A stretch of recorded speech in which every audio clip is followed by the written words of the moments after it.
안녕하세요. 하루 필수 말씀 충전 하필 큐티 조정환입니다. 오늘 함께 나눌 하나님 말씀은 요한복음 11장 1절에서 16절까지 말씀입니다. 한 병자가 있었는데 그는 마리아와 그의 자매 마르다의 마을 베다니에 사는 나사로였다, 이렇게 소개를 하고 있습니다.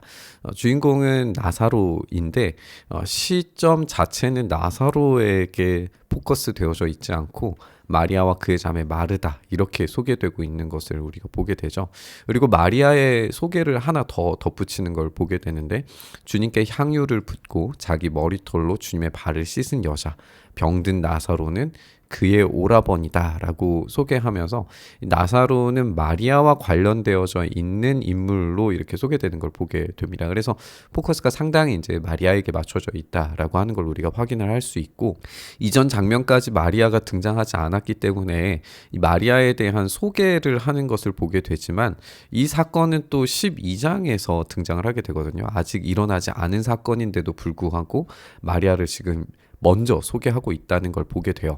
12장에서 우리가 읽게 될 이야기, 그리고 그 이후의 이야기들을 생각해 보면 예수님께서 이제 죽음을 준비하시는 장면으로 이어지게 될 겁니다. 그러면 오늘 이 본문에서 나사로의 죽음과도 연결이 되어져 있겠죠. 그래서 이 한 병자가 죽었다가 다시 살아나는 이야기가 앞으로 완벽하게 다시 죽음과 부활을 재현해 주실 예수님에 대한 이 하나의 모형 역할을 하게 된다라고 하는 걸 우리가 보게 되는 거죠. 그래서 이 예수님의 시간과 동선을 우리가 주목해서 살펴보면서 이 나사로의 이야기도 예수님의 시점에서 어떤 식으로 이루어지는지를 우리가 살펴봐야 할 겁니다. 누이들이 사람을 예수님께 보내서 이렇게 말해요. 주님 보십시오. 주님께서 사랑하시는 사람이 앓고 있습니다 라고 이야기를 합니다. 그래서 예수님께서 들으시고 말씀하세요. 이 병은 죽을 병이 아니라 오히려 하나님의 영광을 드러낼 병이다 라고 말씀하십니다. 이것으로 말미암아 하나님의 아들이 영광을 받게 될 것이다. 그래서 이 병의 역할이 무엇인지에 대해서 예수님께서 말씀하고 계시는 걸 보게 되죠.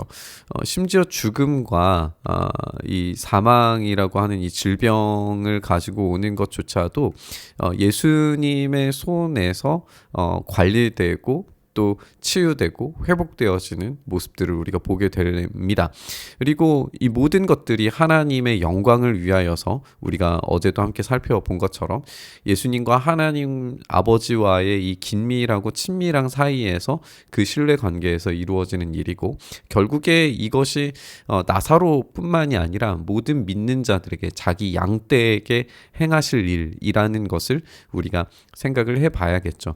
이 죽음과 질병이라고 하는 것이 우리가 선한 목자 되신 예수님을 생각할 때에 사망과 음침한 골짜기를 지나는 것 같지만 자기 양을 결코 잃어버리지 않으시는 분으로서의 역할을 우리가 생각을 하게 됩니다.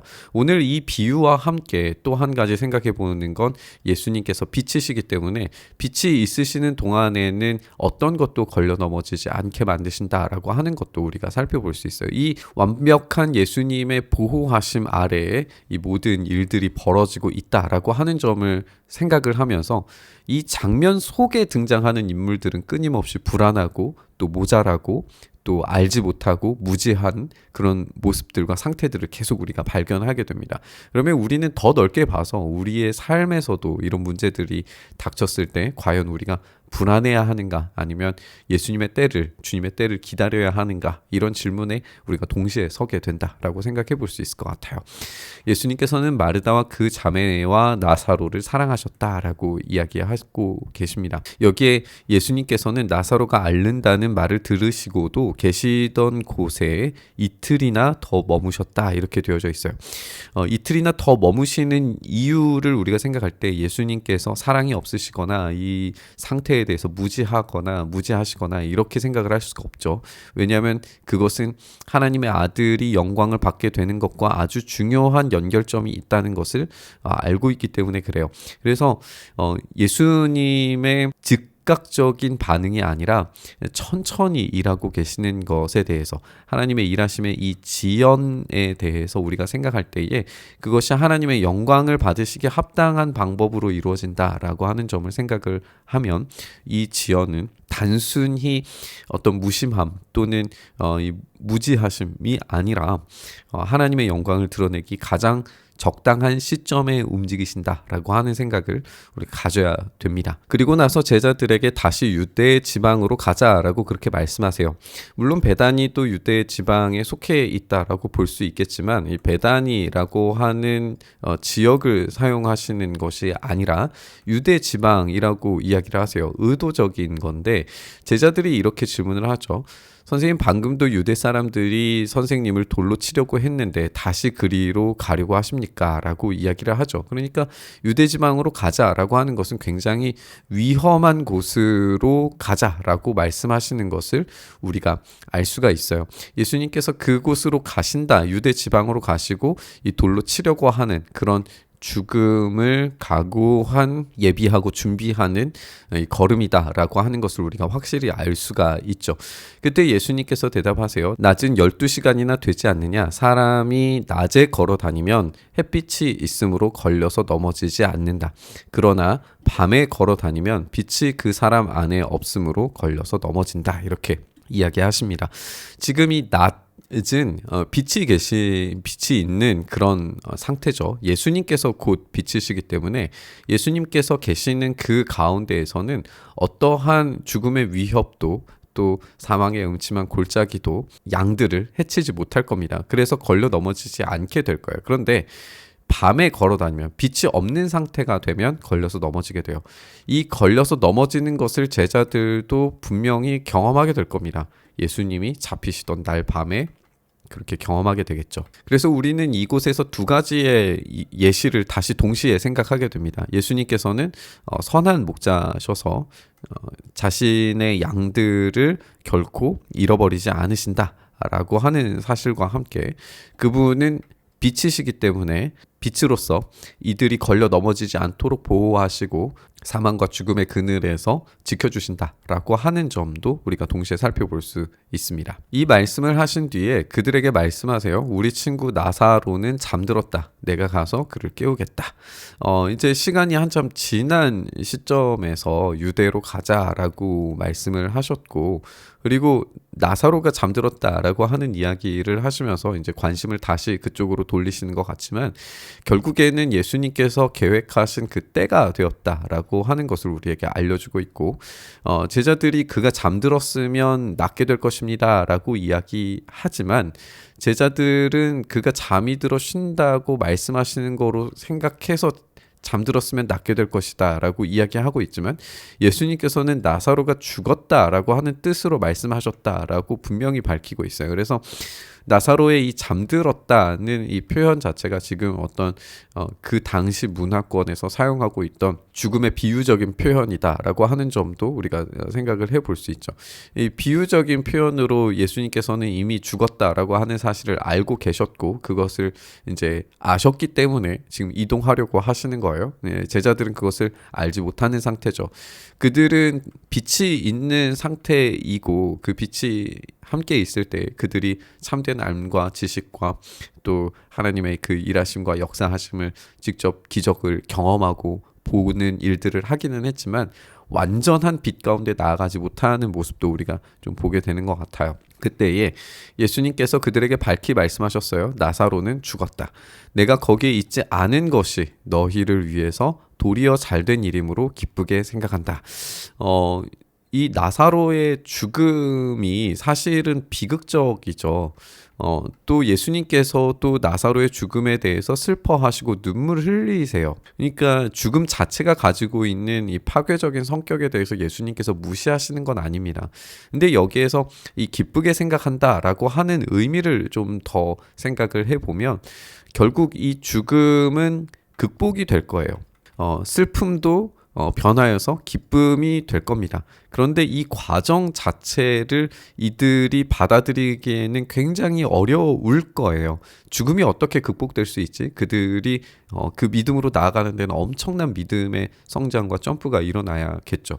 그런데 하나의 예시가 생겼기 때문에 분명히 슬픈 일이기는 하지만 너희를 위해서는 오히려 잘된 일이다라고 설명하세요. 그러니까 이 죽음조차도 예수님의 그 때가 되었을 때에 어떻게 기쁨으로 변하게 될지, 그것이 어떤 성장으로 이루어지게 될지에 대해서 미리 예시로 이렇게 보여주시는 거다라고 생각을 할 수 있습니다. 이 일로 말미암아 너희가 믿게 될 것이다. 그에게로 가자라고 말씀하세요. 근데 여기가 아까도 살펴봤던 것처럼 유대 지역이기 때문에 디두모라고 하는 도마가 동료 제자들에게 우리도 그와 함께 죽으러 가자라고 이야기를 합니다. 그러니까 지금 유대로 가는 것 자체가 돌을 들어 치려고 하는 유대 사람들이 있는 상태다라고 하는 것을 보여주고 있고, 그런 위험한 곳에 가려고 하시기 때문에 우리도 죽으러 가자라고 하는 이 도마의 말은 그 당시 시점에서는 분명히 맞는 말이에요. 근데 아까도 이야기한 것처럼 예수님께서는 아직 빛이시기 때문에 그들을 지키시고 보호하실 거예요. 그래서 이들이 지금 죽음을 당하는 일은 없을 겁니다. 보호하실 거예요. 그런데 결국 마침내 우리도 그와 함께 죽으러 가자라고 하는 말이 성취되는 때가 오겠죠. 이들은 이 당시에, 그리고 예수님께서 잡히시던 그 어둠이 있는 밤이 되었을 때, 빛이 사라질 때에는 실족해서 넘어집니다. 그래서 예수님과 함께 동행하지 않아요. 그런데 다시 부활의 빛이 다가왔을 때, 그들이 그 참된 빛을 경험했을 때에는 주님과 함께 죽으러 가자라고 하는 말이 실현되죠. 그래서 이 제자들이 순교의 자리로, 또 이 복음을 위하여 목숨을 거는 자리로 주님과 함께 가는 것을 우리가 알게 됩니다. 그래서 우리가 이 본문 말씀 통해서 생각하게 되는 것은 주님의 때가 있다라는 사실입니다.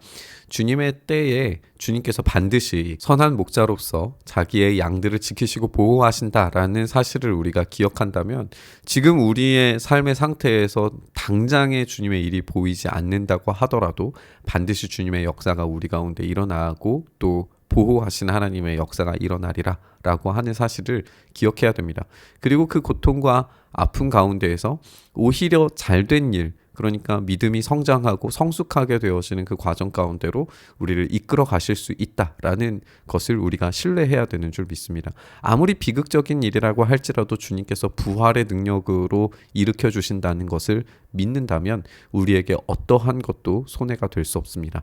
주님께서 우리의 삶 가운데 그렇게 일하셔서 참된 보호와 성장과 성숙의 삶을 우리 가운데 역사하실 줄을 믿으면서 주님과 함께 걸어가는 그 여정에 우리가 동참했으면 좋겠습니다. 그렇게 주님께서 우리를 보호하시고 또 우리가 어린 양으로서 주님을 따라가는 그 삶 살아갈 수 있기를 간절히 바라면서 우리 묵상의 자리로 나아가시죠. 주님, 그렇게 우리에게 지금 당장 일하시지 않는 것처럼 보인다 할지라도 주님의 신실하신 은혜의 역사를 우리가 기대하고 바랍니다.